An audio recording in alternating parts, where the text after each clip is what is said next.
Mələklər dünyanı viran qoyub duyur, insanlar dövlətə vara uyubdur.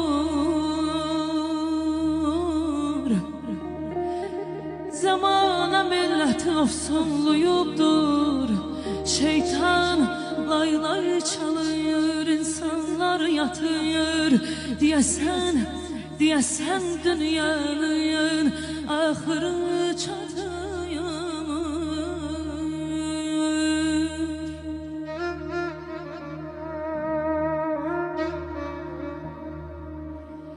İnsan qocalarmış, başda gedərmiş.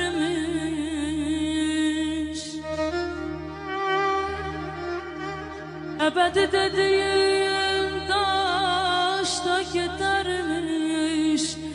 Qurunun oduna yaşda gedərmiş. Həyat çox acını şirinə qatır deyəsən.